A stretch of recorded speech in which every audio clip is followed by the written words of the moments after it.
Folks, if you're joining us for the first time, this is the Apologetics Academy. I'm Jonathan McClatchy, and our website is apologetics-academy.org. And there you can find a complete schedule of upcoming talks and presentations all the way up until middle of February next year. This evening, we're blessed to have with us Justin Schieber, who's an atheist, and following week we have Dr. Andy Bannister, who's going to be talking to us about his book, The Atheists Who Didn't Exist. So that'll be interesting. And then the following week we have Dr. Michael Licona. He's going to be talking to us on Did Jesus Rise from the Dead, presenting some of the historiographical evidence for the resurrection of Jesus. On October 29th, the week following that, we have Dr. Peter S. Williams, who's going to be talking to us about the argument from desire, which is an argument that was first coined and put forward by C.S. Lewis. And he's going to be evaluating whether that argument still carries any validity or merit. So the idea is, just for those that aren't familiar with the format, each week we have a different speaker, scholar, expert, apologist, representing viewpoints from across the theological and philosophical spectrum. I have them present on a particular topic of interest to Christians, and then we open up to open floor Q&A, dialogue, discussion, and debate. So you'll notice that there's an option to raise your hand if you want to at any point speak to our speaker this evening. Then simply raise your hand and I'll promote you to be a co-panelist with our speaker, and you'll have an opportunity to interact and engage with him. You can also submit questions anonymously by hitting the Q&A button, or you can just simply participate in the chat window, or you can just simply listen and watch anonymously and enjoy the show. So as I mentioned, we have this evening Justin Schieber, who's an atheist with a strong background in philosophy. So Justin, do you want to maybe just tell us just a little bit about who you are, just for those that haven't come across you, and then just launch into your topic, which is just about religious disagreement, whether that can be can play a part in an argument against a theistic position. Sure. So yeah, my name is Justin Schieber, and I guess to give a quick little story of me, I was raised in a religious household, and around the age of 12 or 13 or so, I started to have doubts and all that kind of terrifying stuff as a young Christian, and I eventually lost my faith, and pondering those kinds of questions led me into thinking about issues involved in philosophy of religion. And ever since then, I've been just really fascinated with that big collection of questions there.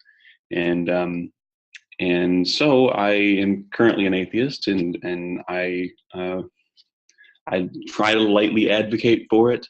I don't as much care about winning people over as I care about just getting people to think, I think, deeper on both sides about the issue. So that's at least my goal. I'm sure the way in which I present it does show a bit of a bias, but hey, we're all gonna be doing that at one point. So today, well, I want to first thank John McClatchy and the Apologetics Academy for having me onto this online forum. Hopefully the conversation will be of some value, if not for finding the argument compelling, at least for the quality of discourse.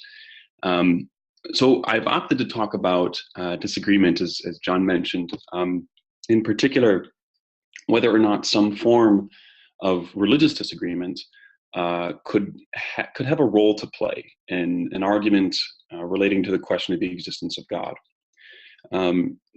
I have a particular argument in mind, but not being as familiar as I would like to be on the literature about religious disagreement, I'm not really sure where this argument originates.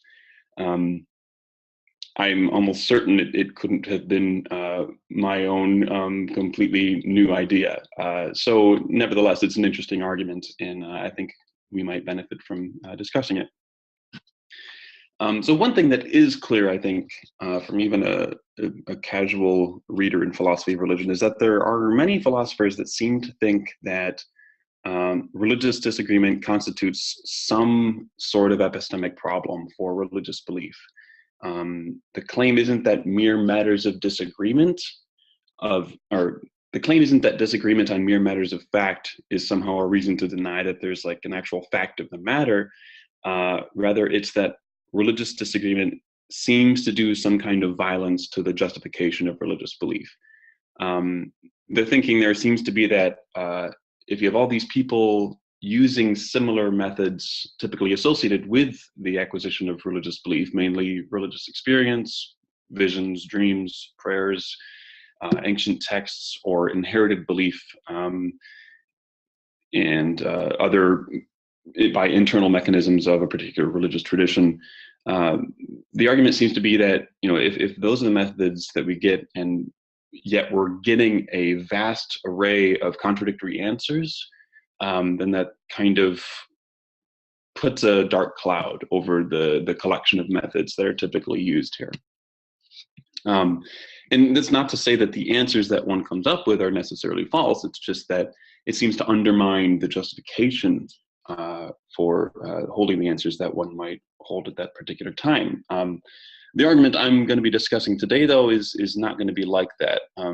That kind of objection is kind of a de jure objection, as Plantinga would say. The objection I want to raise is a de facto objection, mainly that I think that there are certain facts about religious disagreement that not just undermine the justification of religious belief, but that actually give us reason to think that that a particular kind of religious belief, mainly the belief in a traditionally defined God, is actually, or that the claim is false. So in order to get us to kind of be thinking about this issue, I'd like to tell a little story. So I'm going to invent a story here. So consider then Tom and Mike. So Tom and Mike are new neighbors living within the same apartment building, renting nearly identical apartments. And for business reasons, they're told, their one landlord only communicates privately with them on an individual basis. Now, of course, the tenants communicate with each other occasionally, and as a result, they've discovered some pretty big incompatibilities about their beliefs, with regard to their beliefs about the landlord. So Tom says that Tom has come to believe in his private discussions with the landlord that all residents are to pay by check, and yet Mike insists that, from his experience with the landlord, that the landlord insists that all residents pay in cash. Tom says that the landlord is a woman. Mike insists that the landlord is a man. So these are things that can't both be true, of course. Tom claims that the landlord assures him that all residents pay $800 a month in their rent, and yet Mike says that the landlord insists that all residents only have to pay $500 a month. Now, as one would expect, these kinds of disagreements, given that some are important and some are rather trivial, they're going to inevitably introduce some kind of tension into the relationships, both the relationships between the tenants, between Mike and Tom, and between the tenants and the landlord, respectively. And so some of these disagreements, like the different rent payments, those are positively ripe for an escalation of conflict. Those aren't trivial disagreements. Those are things that can kind of breed a certain resentment among between the tenants and between the tenants and the landlord. So the purpose of my kind of tale of two tenants here is that if we're to compare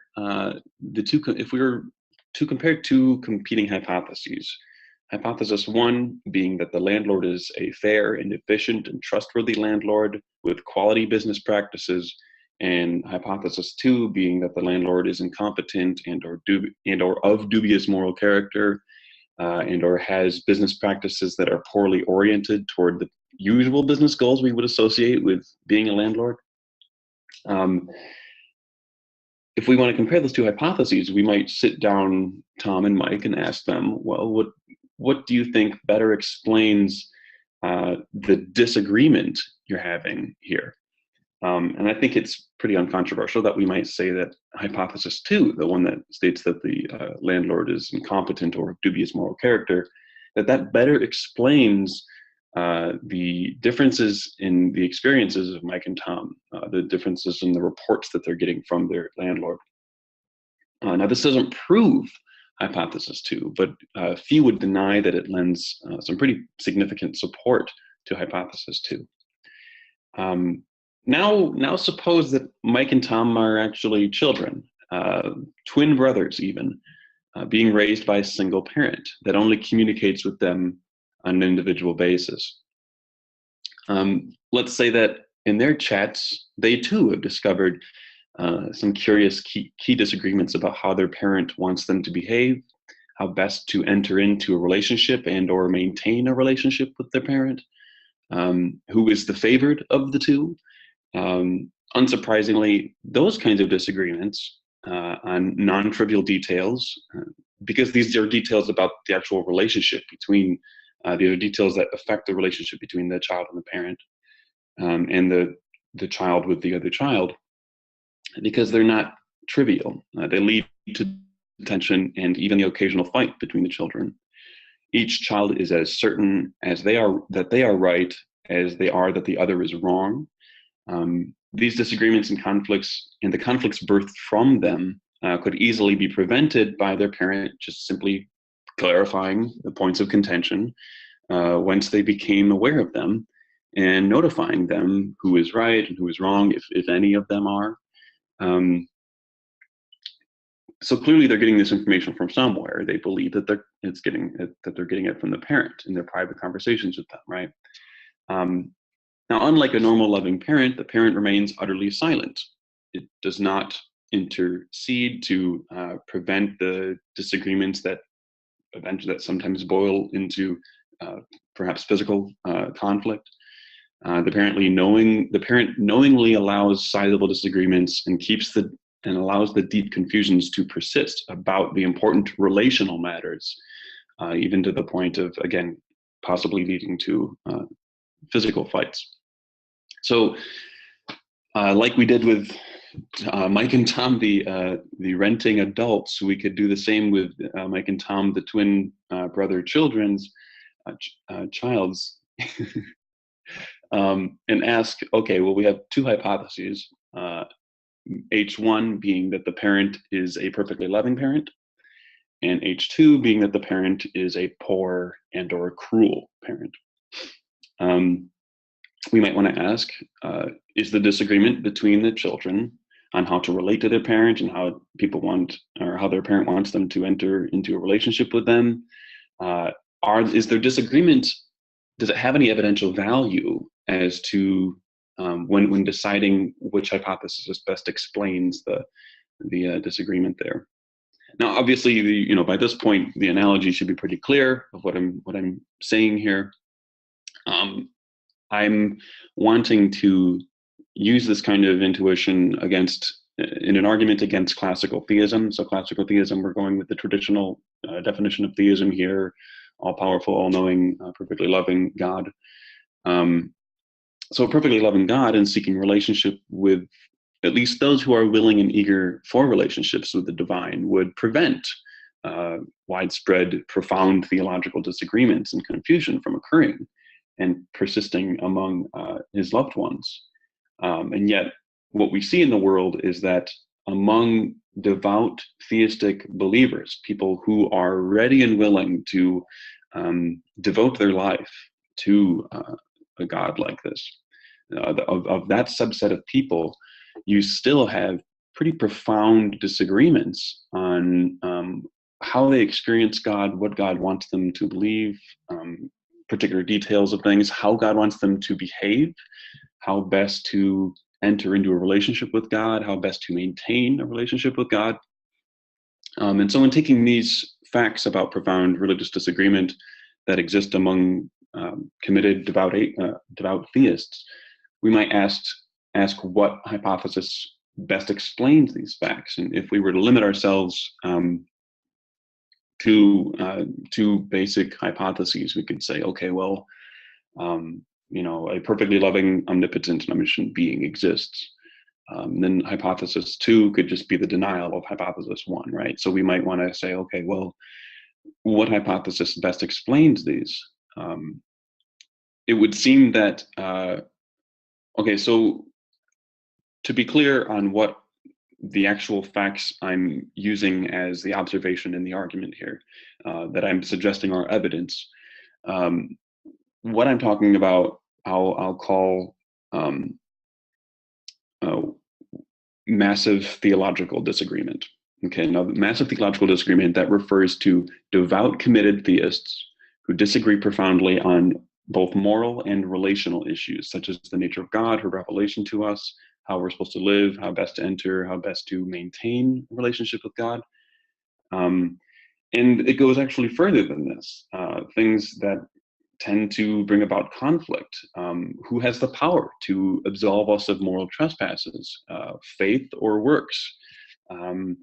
Are children at risk of hell?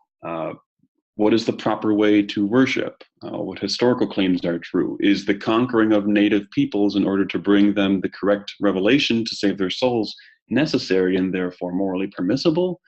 Are some ideas so theologically toxic that they should be suppressed? Is science a reliable way of knowing, or should scripture trump any conflicting explanatory benefit that scientific theories posit? These disagreements, they are of very big cultural significance, and they lead to a lot of tension, and they don't play merely a small role in how different religious communities interact. So they're major observations, and I think that they make more sense on the denial of theism. So on the denial of theism, these facts are likely to be true, at least the variety of facts. The particulars, of course, they might be different facts, but the fact that there's a variety of them is likely to be true. On the denial of theism, humans were not created by an omnipotent, omniscient, and morally perfect being. Therefore, if beliefs in immaterial beings still arise in such a world, they are not the result of God making herself available for personal relationships.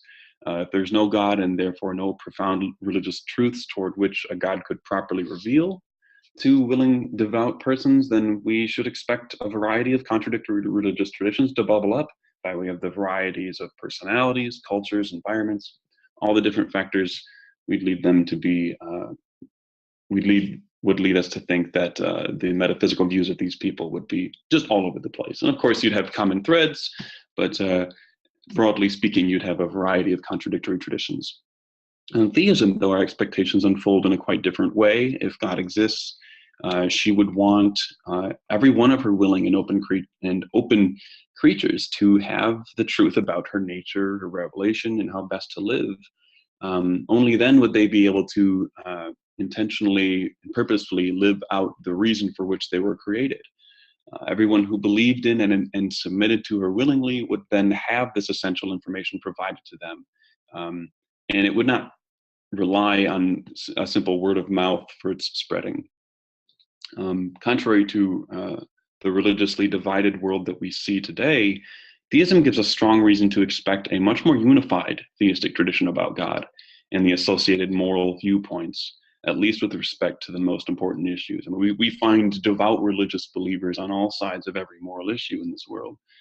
It's important to note that this argument doesn't actually assume religious exclusivism is true. That all it does assume is that there are exclusivists and there are inclusivists. So those are again a part of the variety here. Another profound point, and this is just another important point on which there is disagreement. And so, yeah, essentially the argument is that I'm simply stating that the probability of H2, mainly, we'll just call it the atheistic hypothesis, the probability that you would have this widespread disagreement is much more likely on the atheistic hypothesis, than it is on the theistic hypothesis. And so that's in a nutshell, that's the kind of argument that I guess we could discuss today. Great. Thank you, Justin. So this is the interactive portion of the program. If you would like to ask a question or make comment or express disagreement with Justin, then simply click the raise hand button and I'll promote you to be a co-panelist with Justin. Or you can also submit questions by hitting the Q&A box as well. We have one hand raised at the moment. Let me bring up Iusis Anastasis. Don't ask me to repeat that word or that name. Hey, you are live. Hello there, Aaron Schellenberger here. Hey. Yes, I appreciate you making this available. You're welcome. Go ahead. Jonathan, and thank you, Justin, for taking the time to engage with us here.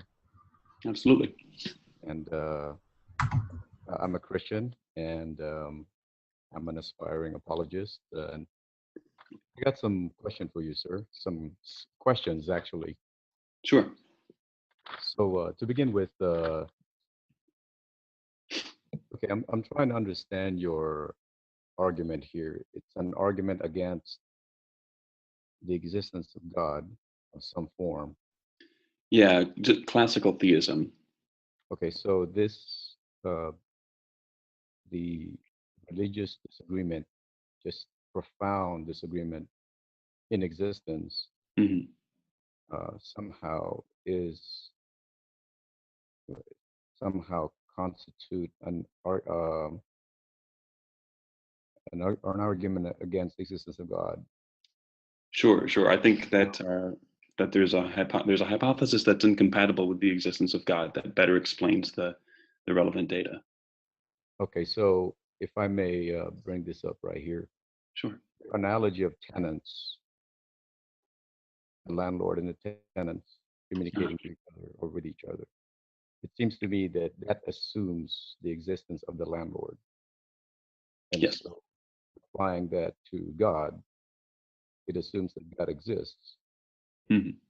Well, Now, so sure. Continue your thought. So the landlord exists. The landlord communicates mm-hmm. and requires rent to be paid at Sure. a minimum. But the problem is the tenants are having problems with trying to understand what exactly is required. There's so much confusion. Right. Now, obviously, analogies break down in certain point. So if you would explain, okay, the analogy actually clearly assumes already that, the landlord, in this case, God exists. Mm-hmm. So just because the tenants cannot communicate or somehow are so confused profoundly, how does that constitute the non-existence of the landlord? Right. Yeah. So there's definitely a disanalogy that you've highlighted here. So again, in the case of the landlord, recall that the hypothesis that the competing hypotheses I'm talking about, I'm defining one hypothesis as a fair and efficient and morally upstanding landlord, right? So as a part of that hypothesis, I'm stating a landlord with a particular set of attributes, right? So we could, to address your concern more explicitly, I could say, okay, one hypothesis is a landlord with this collection of attributes, right? And then the competing hypothesis is just the denial of that, right? So obviously, in the case of God, I'm talking about a being with a particular set of attributes, and then the denial of that. So yeah, again, so these, every thought experiment is gonna, every analogy, as you said, is gonna break down at some point. But I don't think that that the difference you pointed out here is a problem for the argument. It simply points to the exclusivity of the concept of God, that it's very different. It's very difficult to draw analogies to God because it's such a unique being. But all I have to say is God has essential properties, and of those essential properties, they lead us to certain predictions about things, and the denial of such a concept is what I'm saying makes better sense of the relevant data. But yeah, I think that's a perfectly important point to be aware of, to be careful when proceeding about presenting such an analogy. So Okay, so I got two more questions, and I'll let you go. Sure. Thank you for taking the time. No problem. You think you can come up with another analogy? Because, like I've said, this analogy doesn't seem to me, fitting. Right. And then the other thing is, what? I forgot the second one, but go ahead. Yeah, I mean, Can you think of any other analogy that might be? I think the analogy, here's the thing, is I think that once you recognize the limitations of the analogy, it carries the weight that I think it's supposed to.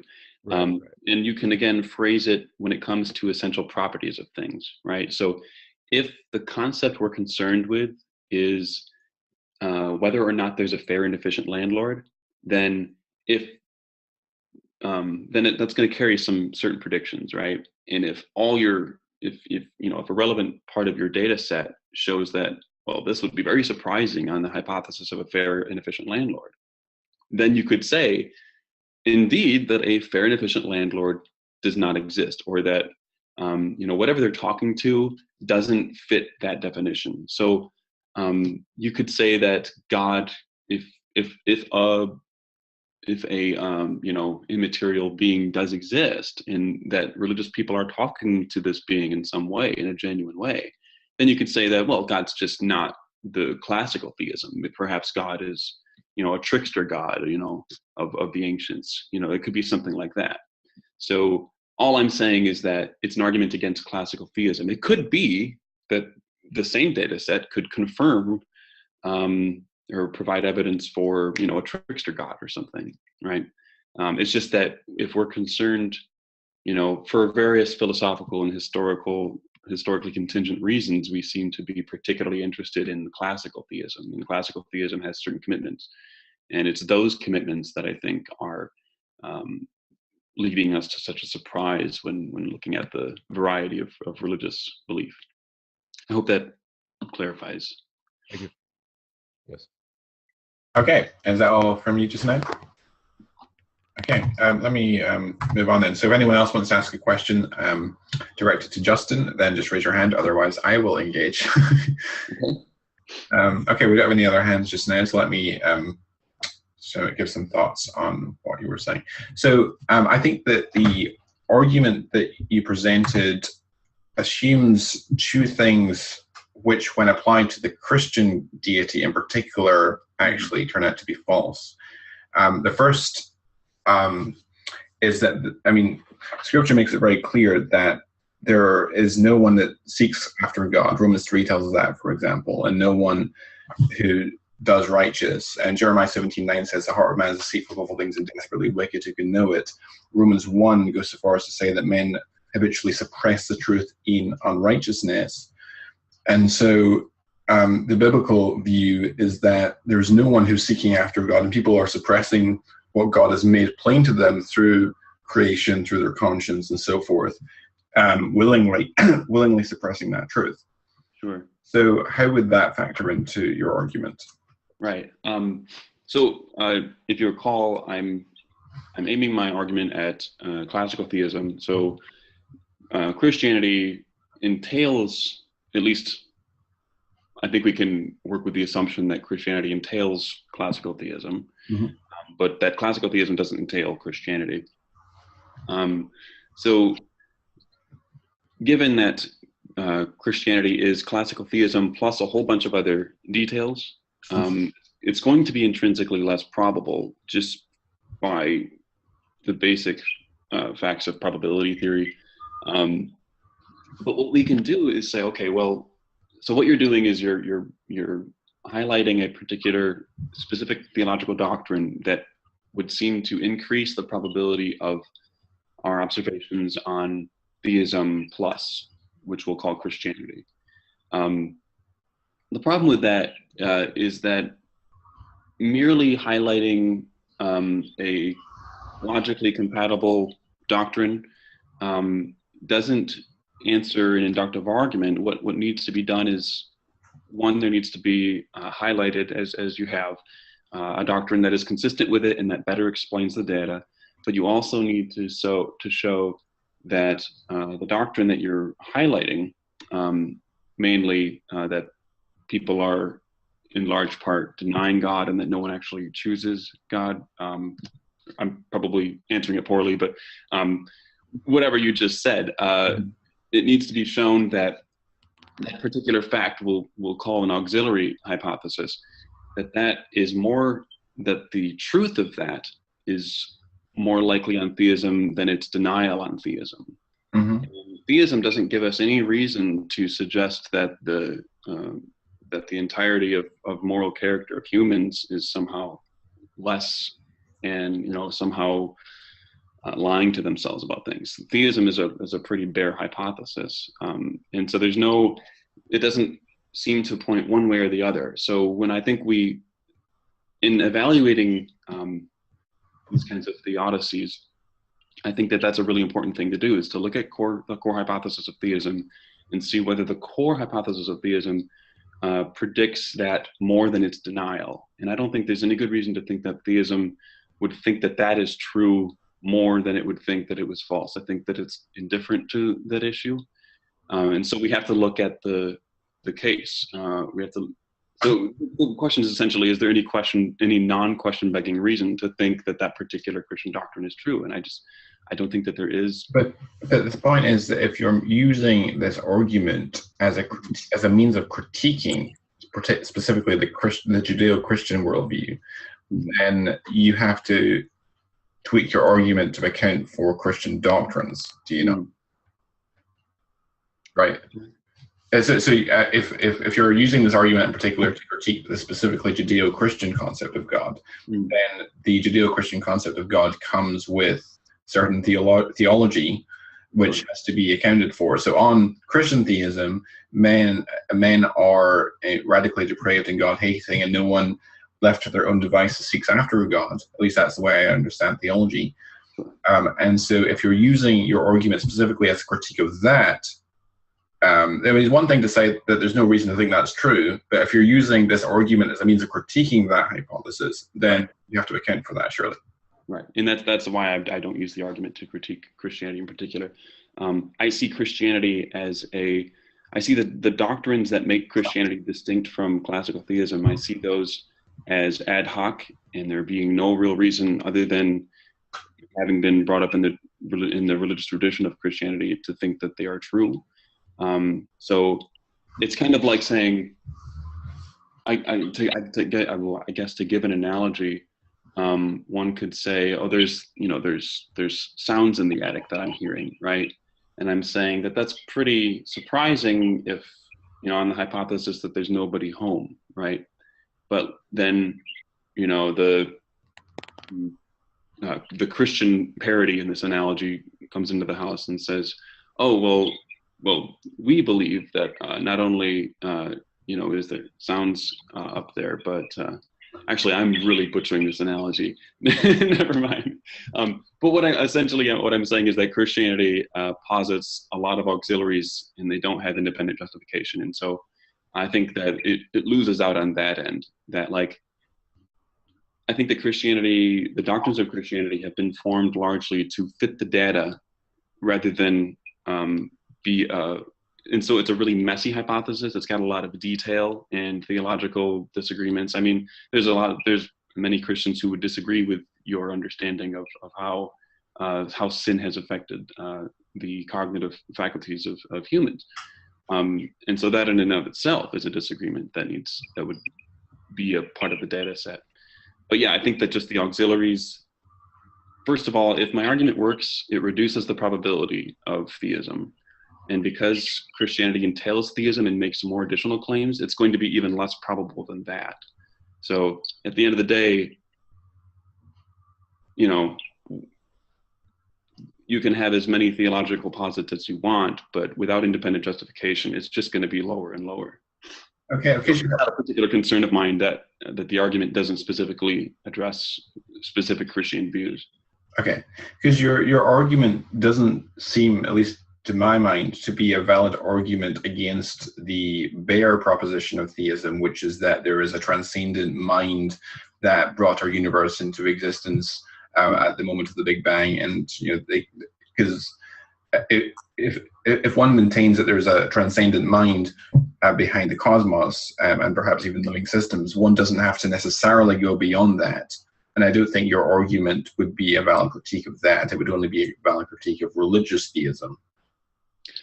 I'm posing the argument as a critique of the concept I laid out earlier, which is a God who created the universe by whatever means, and cares for the individuals, that the moral agents specifically that he creates, and is the triomni God, the standard classical monotheism. And of course, there are going to be more deistic concepts that this won't be relevant to. So of course, it's very narrow in its scope.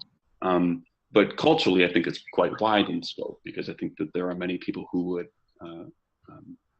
identify as theists of that cloth. Right. And obviously also as a Christian theist in particular, I don't think that God necessarily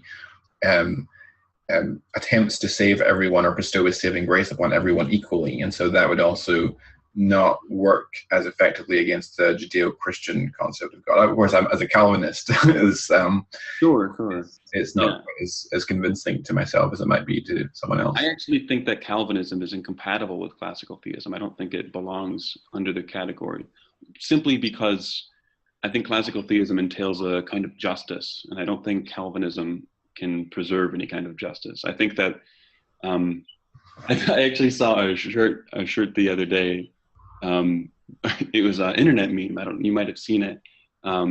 Called it said Calvinism, some lives matter, # some lives matter, And I was like, oh, it's the elect's lives matter, essentially, is what that is. So there are all these lives created, and by no efforts of their own, and by no, necessarily even openness. There's nothing that the persons do to earn the elect status versus the non-elect status.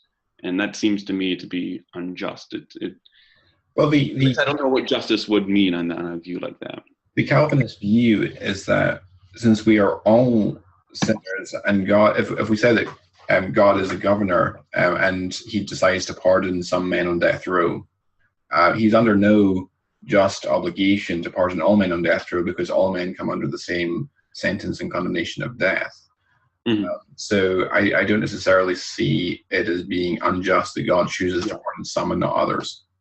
Yeah. So I guess what I'm saying there is that it's not. I'm not necessarily saying that God has an obligation to do this. I'm just saying that if we go with the traditional view of God, that he's morally perfect, loving, and he's limited. He's unlimited in his ability to bring about states of affairs that are at least coherent.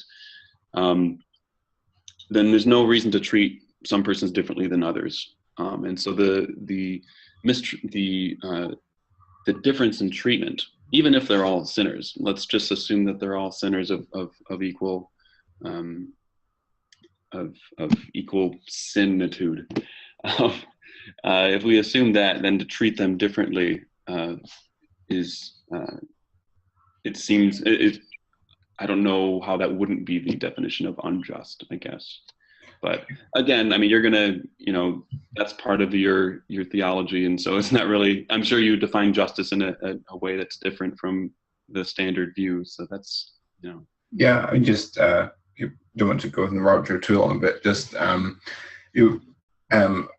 obviously, as a Calvinist, I would draw support from texts like Romans 9. And Paul actually addresses this objection in Romans 9, or anticipates this objection. One of you will say to me, then how can God still blame us for who resists his will? And he goes on to say, but who are you, O man, to talk back to God? Is that which is formed have the right to say to that which formed it, why did you make me like this? Does the potter not have the right to make the same lump of clay, some pottery for common purposes, or some for noble use and some for common purposes? And one, I think, cannot rule out that God has morally sufficient reason for deciding to select some for salvation and not others, or to bestow a saving grace upon some and not others. Sure. And it seems that if we apply the same standards to the atheist argument here that atheists apply to us theists, and we're defending classical arguments for theism, such as the cosmological argument and the finite union and so on, then it seems that if we raise the standard of proof to that level, then it seems it's very difficult to shoulder that burden of proof to demonstrate that God cannot have morally sufficient reasons at that point. I'm sorry, we're talking about the original argument at this point? Yeah, it's very difficult to demonstrate that God cannot possibly have morally sufficient reasons for deciding to elect some salvation. Yeah. Oh, you're absolutely right about that. So here's how I think one should respond to such a claim. So for one, recall that the argument is inductive, so it's perfectly compatible with being able to identify logically coherent states of affairs wherein, or at least refer to the possibility. You've not even identified one. You've said, that's at least, you can't say that it's not possible, right? So yeah, the argument's compatible with all of that. But at the end of the day, we can talk about how there might be morally sufficient reasons. Let's, say we have a set of reasons over here, and these reasons are reasons we don't know about yet, or that are, beyond our ken. These are reasons that serve to justify the states of affairs that I'm identifying here as problematic for theism. So we have that state of affairs. But we have to admit that if we're just appealing to the possibility, then for all we know, there is another set over here that are extra reasons that I've not been able to think about, but that would serve my argument if I knew about them, that are extra reasons why God should not permit the states of affairs. And because we have no independent reason for thinking that one state is, or that one collection of facts is larger than another collection of facts, because we don't have any reason to think that God's potential justificatory reasons are bigger than his further reasons to not permit this state of affairs collection of reasons, then those cancel out. And at the end of the day, we're left with the reasons that we do know of. And I think of those, it's quite obvious that they favor the non-theistic hypothesis. And I think that that's why I pose these, when I make my arguments like this, I always pose it in likelihood arguments form, because I think that it lends itself, to the skeptical theist, and they can always appeal to unknowns in that way, but they're often leaving out, there's another school of unknowns for all they know. And there's no reason to focus on one over the other. I'll grant that I don't know how big or small the extra reasons why God shouldn't allow these things. I don't know how big or small that collection of reasons is. So we're left helpless but to have that kind of cancel out each other. Right, because your original argument about this religious disagreement seems to me to not be so effective against a Christian, because if you look, for example, at Mark 4, it says from verse 10, when he was alone, the 12 and the others around, Jesus asked him about the parables. He told them, the secret of the kingdom of God has been given to you, but to those on the outside, everything is said in parables, so that, and it quotes from Isaiah 6, they may be ever seeing, but never perceiving, and never hearing, but never understanding, otherwise they might turn and be forgiven. And so Isaiah 6 is speaking about how God actually blinds people's minds and deafens their ears in judgment. And so God doesn't reveal himself with the same clarity to all men. And so your argument, at least the original argument, doesn't seem to be so effective against a Christian theist. But then I think that that your real focus should be on the second argument you're presenting, which seems to me to be a better argument. Well, the second argument concerning whether it is just for God to elect some. Oh, gotcha. Yeah, I mean, at the end of the day, I'm looking at, okay, there's atheism is compatible with a whole bunch of different hypotheses, right? A whole bunch of even very broad metaphysical hypotheses. And initially, before even looking at the evidence, you want to just look at the bare conceptual content of these hypotheses. And you say, what one is the most plausible? Well, you want, ideally, all things being equal, you want the simplest hypothesis, right? The one that doesn't make as many claims, okay? And then, of course, as you gather evidence, you're going to want to probably add a little bit of details just for mere explanatory purposes. And for theism, you have theism, the broad umbrella, and you have a whole bunch of different theologies within it. And they're all going to be rather complex. But if you're interested in the bare question of whether any theism at all is true, which is what I'm interested in, that's my main interest. I don't find Christianity to be plausible, but I still think that theism is an interesting hypothesis. And so I say, if any theism is true at all, then at least classical theism is going to be true. I think that's the most plausible of any other theism. And I'm even including polytheism and all different ancient theisms in this. I think that standard monotheism is probably the most likely to be true if any of them are true. So that's what you do. You want to assess the best form of the hypothesis at hand. So when I do that, and I hold up this data to that hypothesis, it doesn't fit well.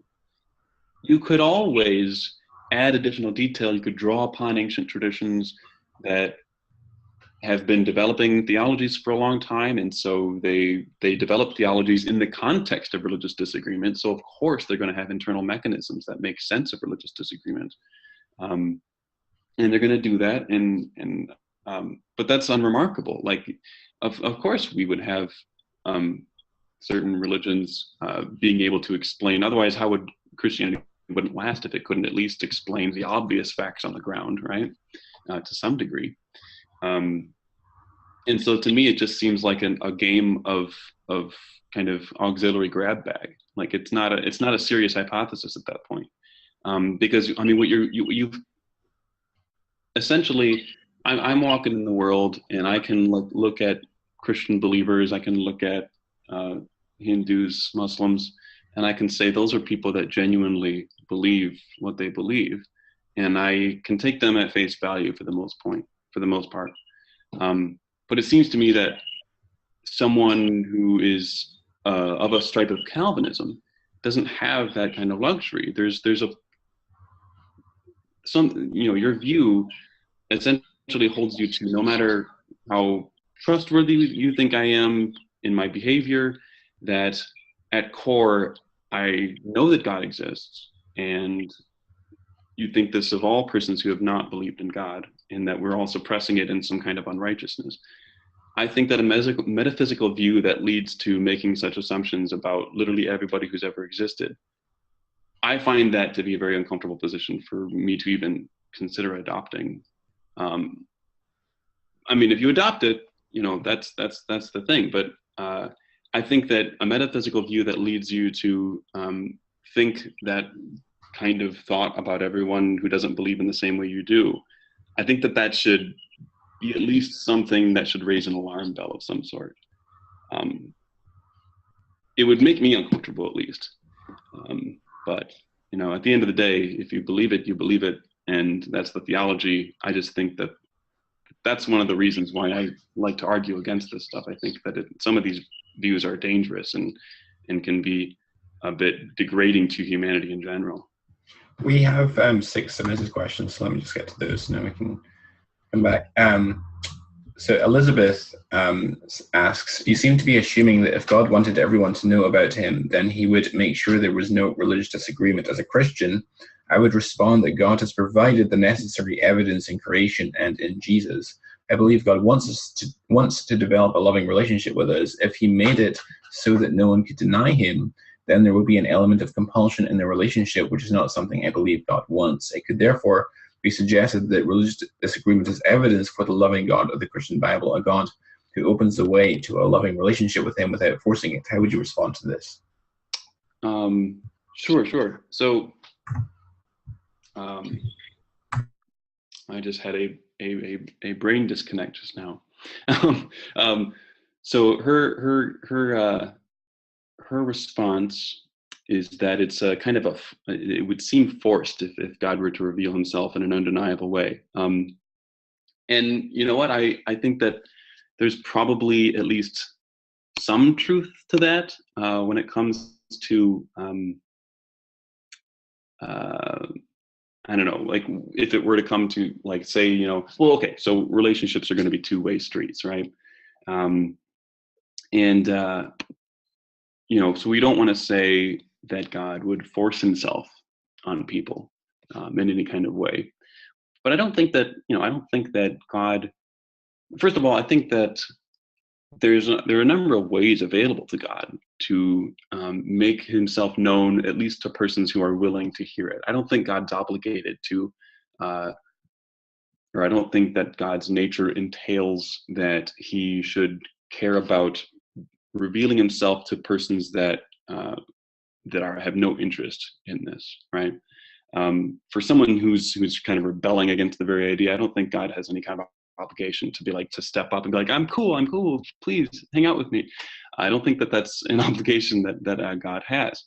But at the same time, I think that people who are willing and open, and there are clearly many, and that's why I limit the argument to talking about theists. These are people who clearly want, or that clearly believe in God already, and clearly are, I'm referring to those who are devout. So these are persons who are willing to worship and recognize the majesty of God and behave accordingly. So these persons are persons who God would want to be in a relationship with. Christian philosopher Paul Moser, he writes, God could, it seems, be significantly less hidden even while keeping our freedom intact, even our freedom to deny that God exists. Some revelations of God's power would indeed overwhelm us in a way that stifles our freedom, but the removal of divine hiddenness seems not to require any such revelation. Now, obviously, in the context of this conversation, we're talking about hiddenness of particular facts, right? Not hiddenness of God himself, because these are people who believe in God already.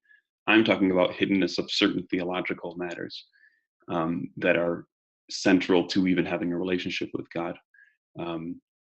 So I don't think that this stifles freedom. I think that actually, if you believe the correct things about God, it makes you more free to react to that information, whether or not you're going to accept being in a relationship with him or not. And so by denying us the essential information, there's a way in which God is preventing our free acts. Okay, we have a question from an anonymous viewer. If you're taking the Judeo-Christian view of God, which sees God as all-knowing and all-powerful, among other things, surely you have to acknowledge that God might have reasons for allowing religious disagreement that you don't understand or accept. Right. Yeah, and this would just go back to what we were talking about earlier. So this position is kind of a form of like a skeptical theism, as they call it in the literature, where the response to the argument is to punt to a collection of possible reasons that God might have that we can't really identify, but for all we know, they're there. And they serve as justificatory for God to allow the states of affairs to occur, right? But again, as I mentioned earlier, if we're going to posit that, then there's also no reason why I can't refer to untheism, this collection of facts over here, that are additional reasons why God would prevent the states of affairs that I'm referring to. And at best, that cancels out, and we're left with the reasons we are aware of, which seem to be quite heavily weighted against God as to the observations that we see in the world. Okay. An anonymous viewer asks, 1 Corinthians 11:19 says that there must be factions among you in order that those who are genuine among you may be recognized. The Bible leads us to expect religious disagreement, and therefore surely it cannot be used as an argument against God. Well, it can be used in an argument against God, as in classical theism. It might be that your particular form of Christianity has a bunch of posits that somehow make sense of religious disagreement. But if those are not independently motivated, then I'm not particularly concerned about them. Like, I can create a religion that explains every odd fact in the world too, but explanatory power isn't the only measure of a hypothesis. Right. I think Justin, what it comes down to is, at the end of the day, is there a good reason to think Christianity is true? Because obviously that's a difference in opinion that we have. Sure. And for that, you'd have to look at the independent reasons for thinking specifically Christianity is true. But obviously, if we got into discussing things like the evidence for the resurrection, we'd be here for a long time. Because that's right. Of course. So James M. asks, on what basis do you conclude that an all-loving classical God would love human beings rather than more sentient beings, example, angels?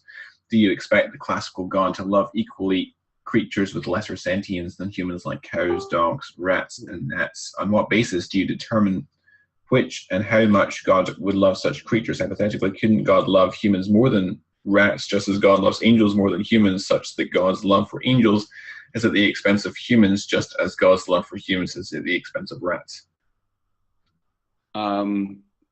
Sure. So I think that there is some internal reasons for thinking that God would value humans more than other non-human animals, and the reason being because humans, at least most of them, are moral agents in the sense that they are, if we're making that assumption that they're moral agents, that they are agents capable of deliberating on their moral decisions and being held accountable for those decisions. We don't do that for tigers or things like that. These are not things capable of deliberating on their moral decisions. Their moral decisions, or their decisions that appear moral, are going to be primarily instinctual and not evaluative in any kind of significant way. And I think that that's a morally relevant difference between humans and non-human animals. And theism, the assumption here is that God, being a perfectly moral being, is going to care particularly about the behavior of moral agents and their wellness. And it may also care about non-human animals, but that's at least a good reason to think that they would be treated differently. I'm assuming that this person doesn't think that that all dogs go to heaven, I guess is what I'm saying. Okay, an anonymous viewer asks, your argument is based on probability, and therefore assuming your argument is accepted, it still cannot prove God doesn't exist. Other evidence, such as the miracle of creation or the origin of life, have to be taken into account. When considering the evidence as a whole, how do you maintain your view that God does not exist? That's absolutely true. So, if we're going to act in accordance with the principle of total evidence, we can't just look at one argument. And I admitted in my presentation that the argument doesn't prove that God doesn't exist. It gives us some reasons, though, to think that he does not. But in order to end in a position, I'm just saying that this argument lowers the probability of God. I'm not giving this as a justification for why people should be an atheist. For that, it would be a much larger story. I would have to unpack many more arguments, and of course, that would take much longer than we have today. And it would, of course, require assessing the arguments for theism and seeing where, on balance, the evidence points, and also in conjunction with other non-evidential factors like simplicity and other things like that. So. Okay, James M asks, if it were the duty of a perfect God to love beings to the degree of their worth, wouldn't God's perfection require that he love himself and his glory most, since he's the ens perfectissimum, the most perfect being? If so, then doesn't that entail that God would love himself more than humans? If coupled with the fact that grace is unobligated, then God would have the right to elect some unworthy person to salvation for his own glory, to the exclusion of others, i.e. the non-elect. Okay, so this is primarily a continuation of the discussion of the Calvinist view. Yeah, I guess if it follows that, if we have a reason to think, well, no, here's the thing. Okay, so if I follow this guy's argument correctly, he was saying that if we have reason to think that God would value humans more than animals, then we also have a reason to think that God would value God more than humans because of kind of moral gradient increasing. But I wasn't talking about moral behavior in the sense of, God should value the more upstanding moral persons than the non, than a criminal or something. I'm talking about moral ability in the sense of being a moral agent, and at least in the sense of, at least if we define moral agent by having the ability to do wrong actions and to do right actions and to be held accountable for them, or at least to be, at least in principle, properly held accountable for them, then I don't think God counts as a moral agent in that sense, because God is essentially morally perfect. There is no possible world in which he does something wrong, and at least according to the traditional view. And there's also, of course, no sense in which God can be held accountable for any moral failings. So that would be the disanalogy there. But where he was going with that was to say that God could, he was using this as a kind of justification for why God could kind of arbitrarily pick some persons over other persons to treat as elect. And I guess I didn't follow that inference, but yeah, I don't know. That it was interesting to think about that kind of ladder up. So thanks for the question. Okay, there's a hand raised. It's the same person who was on earlier. Let me bring him up again. Okay.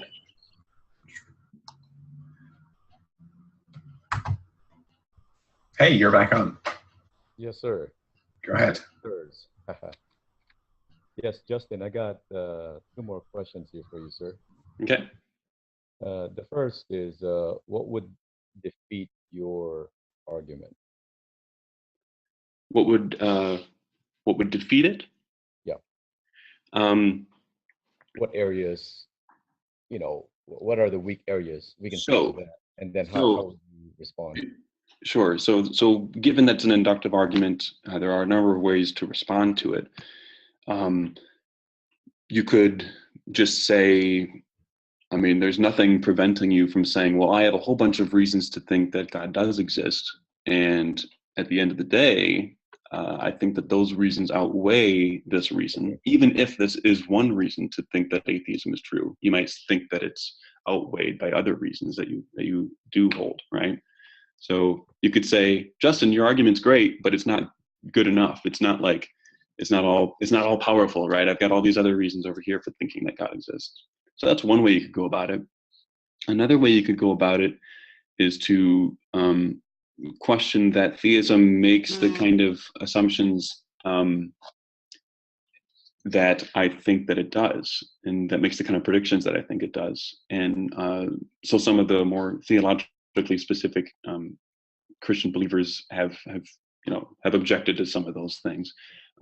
But for the reasons I mentioned, I don't think that the objections are particularly relevant, because I think that, with each detail, a hypothesis suffers. And another way that one could go about it is to, posit, as some have already in this discussion, the possibility, or even identify a particular reason why the probability that there is massive disagreement, why that's not at all unlikely on theism, on basic theism. And if they were to do that, then I'd have to assess it and see if that's the case. Now, obviously, this discussion has a lot of parallels with the divine hiddenness argument.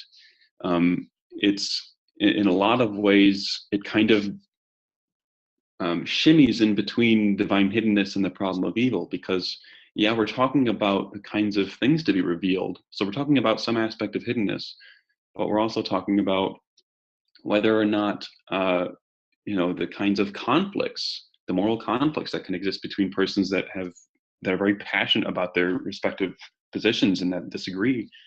There's a kind of element of the problem of evil there. So it's kind of a kind of Frankenstein of those two views, of those two arguments.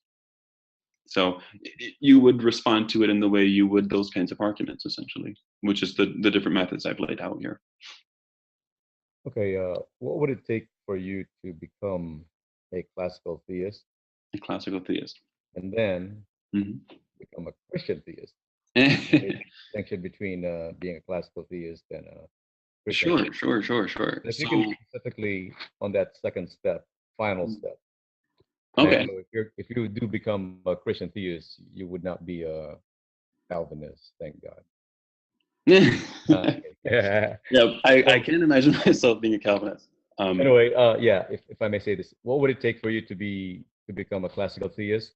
Sure. And then to become a Christian theist? Specifically, what do you think? What would it take for you to become to believe the resurrection of Jesus? Sure. I know there's a So, lot. in order to even find the resurrection of Jesus plausible, I'd have to think that God exists, first of all, right? Sure. Yes. So if we're going to posit that God has some causal powers in the world, I'm going to have to obviously believe that God exists. So I'd need a bedrock foundation of theism in order to even entertain specific forms of theism that make historical claims about the actions of God. that said, and so the more fundamental question is whether or not what would make me become a classical theist. And one argument that I think has some weight to it, but again, I think that this is outweighed by other arguments, is that there are moral agents at all, that there are biological moral agents walking around and interacting. I think that that's something that theism doesn't have a terribly difficult time explaining, and it's something that atheism does have a difficult time explaining. I think that it's a kind of strange little gem in the universe, and it's evidence for theism. That said, I think there are a lot of, once you get into the details, I think it's outweighed on the other end of the spectrum. If those things were not, oh shoot, did he just get kicked off? No, no, camera switched around. And so some of the things like the problem of suffering, different problems of evil, the problem of divine hiddenness, if those were things, if there was a world in which, if I lived in a world in which those were not powerful arguments, because people who genuinely wanted to believe in God were capable of mustering that belief, then I would find theism a much more plausible hypothesis. But I'm like, for example, I as an individual would like to live in a theistic world. I would prefer theism to be true than it. I think it's an unfortunate thing that theism is not true. But I can't convince myself that it is, simply because I would prefer it to be true, right? So I think that, in fact, I think that people who say that they wish it were not true are just not understanding what theism would entail. I think that the world would be, these are people who raise the problem of evil. So presumably they understand that if theism were true, the world would be a better place, not filled with so much suffering and evil, right? So if they were consistent, they would say that, of course, they would prefer it to be true. But sometimes people don't think about the implications of their arguments. So yeah, like I said, if I lived in a different world in which those arguments didn't hold much sway, then, or if I came across a new argument that I hadn't thought of before that had particularly plausible premises, then yeah, I'd have to. Assuming that you're a theist, classical theist, Sure.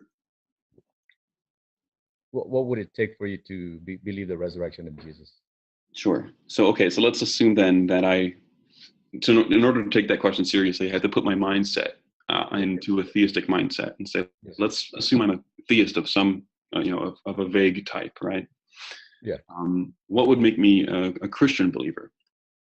Well, there'd be a number. So if we want to assess the resurrection specifically, we'd have to ask, okay, on the hypothesis of theism, how likely is it that, that God would raise a particular person from the dead, right? So first of all, we'd want to assess the prior probability of that occurring. And certain background knowledge is going to become relevant to assessing that question. So the problem, of course, is that 99.99999% of people that we know of that die don't come back to life. That background knowledge is going to be coming in handy when assessing the probability of whether or not, the prior probability, at least prior to assessing the evidence, the prior probability of Jesus rising from the dead, any particular person, right? That's going to start off with, even on theism, okay, we have a good argument for thinking that Jesus, prior to assessing the evidence, was not raised by God, because God doesn't do that. That's just not everything we know about God's behavior shows that he keeps people dead once they die, right? But now we have this little unique situation in which people want to claim that he did raise from the dead, right? But already we're starting off with a really low probability of that occurring. So the evidence would just need to be astronomical. And I don't think that the evidence typically appealed to by apologists is particularly strong. In fact, I don't even think that it has much explanatory power at all. I think that the hypothesis that God raised Jesus from the dead doesn't explain anything unless we add a whole bunch of detail to that hypothesis, like mainly post-mortem details about how he spent a couple days, whether or not he, went around and hung out with people, whether or not he had like superhuman powers to roll away stones. You'd need to add so many more details to that. And every detail you add to a hypothesis further sinks your prior probability, requiring then that for belief, your evidence needs to be even stronger. So I just don't see a plausible way, even for a standard theist, to find the resurrection to be plausible. I don't think that the hypothesis that is typically posited to explain the facts of the resurrection, I don't think it's a meaty enough hypothesis to do the explanatory work. And that once we do come up with a meaty enough hypothesis to do the explanatory footwork, by that point, the prior probability of the hypothesis is just, it's under the floorboards at that point. But, I mean, there's always the possibility that Jesus would just appear to me. I mean, I'm not saying that he's obligated to. I just think that, like, if I'm going to believe in a specific theological claim, then that's always within his power to do. But, I mean, probabilistically speaking, I have a really difficult time thinking how evidence could possibly raise my prior enough to get my post-evidential assessment to thinking that the resurrection is plausible. What about the historical context of Jesus' life? Yeah. Preaching and the idea of, casting out demons and, Sure. efforts. I mean, whether or not you agree with it, or, Right. I mean, if historically speaking, well, you're going to have... Yeah, those things somehow add to the prior probability of God raising Jesus. Would you agree? Would you not agree? To the prior probability? I guess so, but they equally support the prior probability of God doing that for any religious preacher of the time, or of any time, really. Right. Given the religio-historical context of Jesus and... Right. Like, what's the prior probability of God raising Mother Teresa from the dead? You know what I mean? Like, there's, sure, you have religious contexts in that... You do add to it, right? You do add to the prior probability.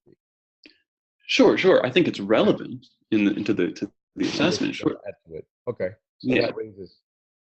And also the moral, he claimed to be the emissary of God to lead God's people into his kingdom. Somehow that would, I think, add to the prior probability. God being a moral... prior, right? Yeah. But it doesn't seem to add to... I guess my concern here with these issues you're bringing up, which I think they're totally relevant. Sure. They don't single out Jesus. They simply identify, any like particularly outstanding moral person that's ever existed who believed in God, which most people believe in a deity of some sort, and so any particularly moral person. I mean, I think that your average, I think that good people are going to have a higher probability of being raised from the dead than bad people, if that's what you're asking, right? I think, Justin, just to add to what he's saying, I think the way that I would go about showing that the resurrection of Jesus has a reasonably high prior probability or interior probability is to look at how the cross and resurrection and ministry of Christ are the culmination and climax of the Old Testament scriptures, and how the Old Testament scriptures are pointing towards and culminating and climaxing in the person of Christ. And then I would use that as a reason to think that God would have plausible motivation for raising Jesus of Nazareth specifically from the dead. Moreover, the fact that Jesus claimed specifically, and I think I can make a good historiographical argument for this, that Jesus claimed that his resurrection from the dead would be the vindication of his divine and messianic credentials. Okay, I see what you're saying. Okay, so if we want to interpret this through like a Jewish standpoint, right? The problem there is that the Jews don't believe that Jesus is the is their savior, right? So the Jews they didn't believe in a resurrection until the end of the age. So that's why you have the very early apostles believing that Jesus was kind of like the first fruits of the general resurrection at the end of the age. Turns out that he really was the only guy. No one else resurrected. So from the Jewish standpoint, if he's clearly a false prophet. So given the Jewish claims, then the resurrection of Jesus has a higher probability, a higher prior to a point. Once they realize that he resurrected alone, no, the Jews would find that really strange. Well, that's where the explanatory power and scope of the data come in, right? Have you read Michael Lacona's book explaining the explanatory power and scope of the evidence? Have you had a chance? No, I've not. I've read. I've read a number of books on that issue generally, but I've not read Michael Lacona's work specifically. Yeah. Okay. But, just out of curiosity, how long do these things go? How much longer would you like to go, Justin? Well, I do have company, so Sure. If we could wrap it up, that would be great. But that's not to say that I didn't absolutely enjoy the conversation. So absolutely, yeah, it's been great to have you on, Justin. Thanks. We must do this again sometime. Absolutely. Yep. And I'll be uploading the recording of this to YouTube, so you can find it there and download it and upload it to your own channel if you like. Cool. All right. Are we all set then? Yep, we are. So thank you so much for joining us. And if folks are around next week, we will be having on Dr. Andy Bannister, who's going to be talking to us about his book, The Atheist Who Didn't Exist. So awesome. Look forward to seeing you. All right. John, thanks again for having me. All right. Thank you. Take care. All right. Take care.